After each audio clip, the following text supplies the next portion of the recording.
Titrasi asam lemah basa kuat. Di sini dimisalkan 25 mili CH3COOH atau asam asetat dengan 0,1 molar Ka 1,7 dikali 10 ml dititrasi dengan NaOH 0,1 molar. Bisa digambarkan seperti ini. NaOH 0,1 molar sebagai titran dan 25 mili CH3COOH sebagai titrat. Pertama, kita akan menghitung pH sebelum titrasi, di mana sebelum titrasi ini hanya terdapat CH3COOH karena asam asetat ini asam lemah, sehingga yang dicari adalah konsentrasi H+-nya dengan cara akar Ka dikali dengan konsentrasi CH3COOH. Nilai Ka 1,7 dikali 10 pangkatnya 5 dikali konsentrasi CH3COOH yaitu 0,1 molar. Maka didapat konsentrasi H+ CH3COOH yaitu 1,3 dikali 10 min 3 molar. Lalu dicari pH, diperoleh pH 2,9. Langkah selanjutnya kita mencari pH sebelum titik ekivalen. Di sini dimisalkan penambahan 5 mili NaOH 0,1 molar. Sebelumnya direaksikan CH3COOH ditambah dengan NaOH menghasilkan CH3COONA air.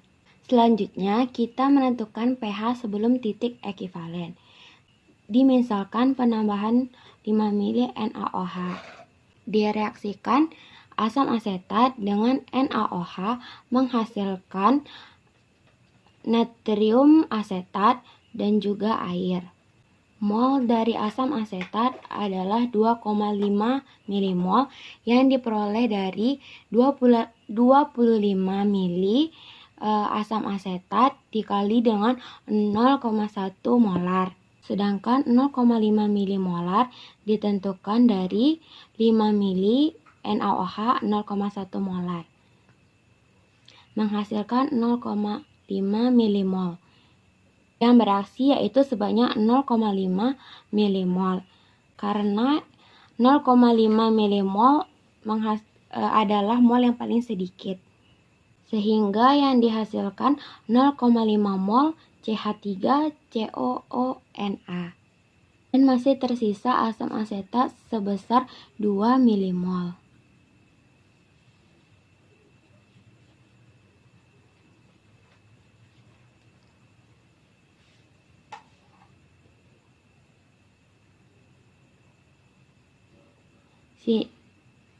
Dan di sini kita mendapat CH3COOH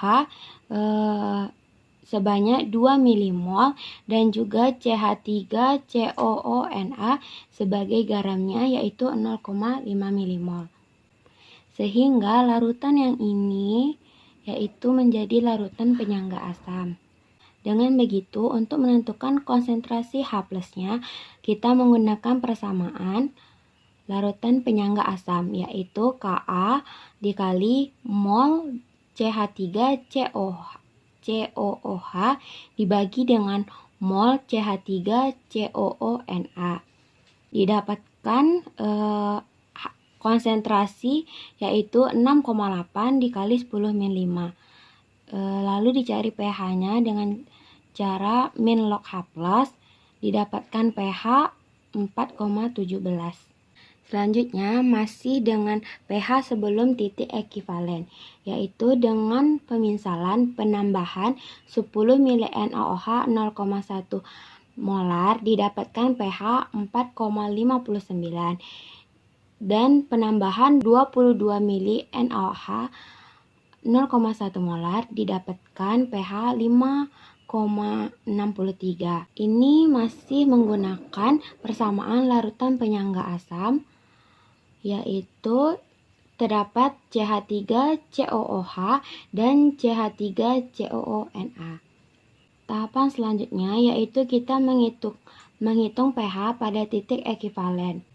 pada titik ekivalen terjadi pada mol asam sama dengan mol basa.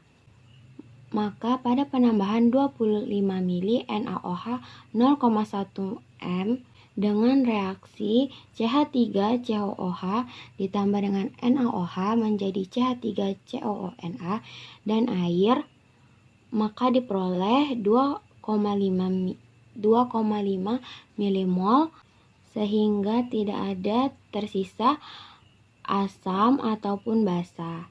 Yang tersisa hanyalah garam. Natrium asetat merupakan garam yang terhidrolisis bersifat basa karena terdiri dari anion CH3COONA yang terhidrolisis oleh air.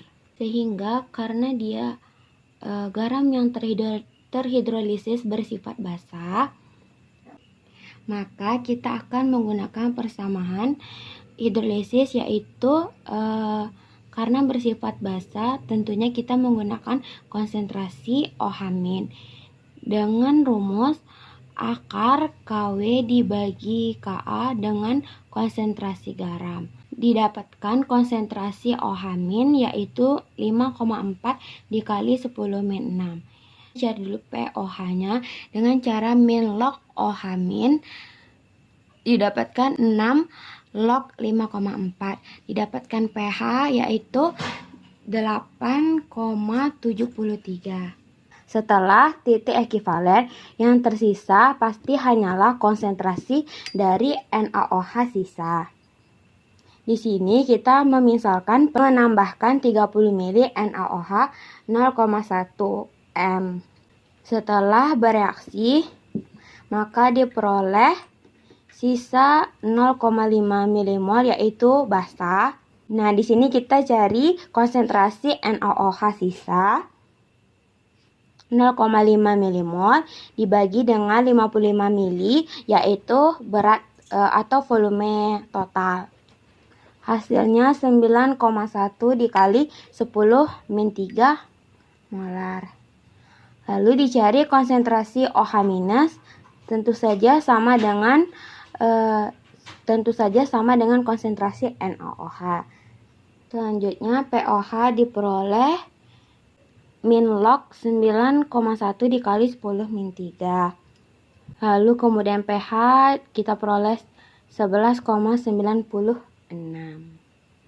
Kasih asam kuat dan basa kuat. Dimisalkan 50 mili HCl 0,1 molar dititrasi dengan NaOH 0,1 molar. Nah, pada awal di sini di dalam air ramen ini hanya terdapat HCl, di mana HCl ini memiliki ion H+, OH- dan Cl-. Di sini awalannya kita mencari dulu pH dari HCl sebelum penambahan NaOH dengan cara pH yaitu min log 0,1 didapat dari molaritas 0,1 molar. pH-nya sama dengan 1. Setelah itu kita mencari molaritas dari HCl. Nah, di dalam sini sudah terdapat 50 mili HCl 0,1 molar. Nah, 50 dibagi 1000 dikali 0,1 didapatkan molaritas HCl yaitu 0,005 mol.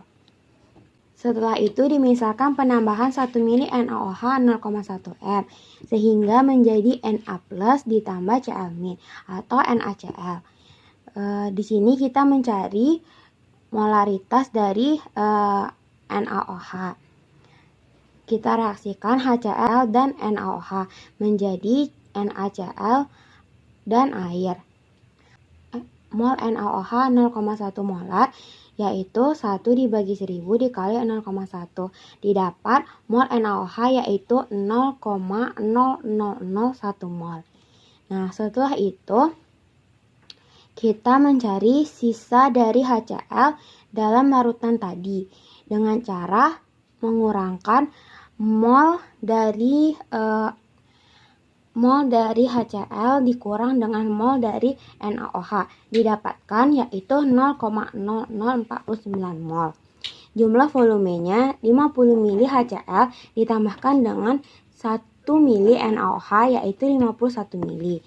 Selanjutnya molaritasnya menjadi 1000 dibagi 51 dikali dengan sisa HCl yaitu 0,0049. Didapatkan hasil 0,096 mol. pH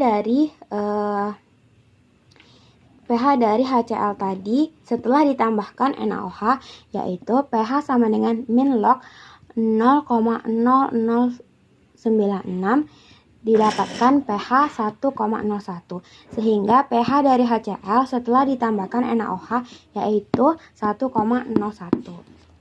Dimisalkan penambahan 5 ml NaOH 0,1 molar di dalam 50 ml HCl tadi. Nah, dicari dulu molaritas dari mol dari NaOH 0,1 M yaitu 5 dibagi 1000 dikali 0,1 didapat 0,5 milimol. Nah, 50 ml HCl 0,1 M jika dirubah menjadi milimol yaitu menjadi 5 milimol. HCl yang tersisa yaitu 5 dikurang 0,5 didapatkan hasil 4,5 milimol. Volumenya yaitu 4,5 dibagi 55 volume total didapatkan hasil 0,81. Dicari pH sama dengan min log dari 0,81 didapatkan pH dari HCl di dalam 5 ml NaOH 0,1 M yaitu 0,09. Selanjutnya dimisalkan penambahan 10 ml NaOH 0,1 molar dirubah dulu menjadi milimol yaitu 1 milimol. 50 ml HCl 0,1 M jika dirubah menjadi milimol yaitu 5 milimol. HCl yang tersisa yaitu 5 dikurang 1 sama dengan 4 milimol. Volumenya 4 dibagi 60 volume total menjadi 0,06. pH yaitu min log dari volume 0,06. Jadi pH yang didapat jika penambahan 10 ml NaOH 0,1 molar di dalam HCl 50 ml yaitu 1,2.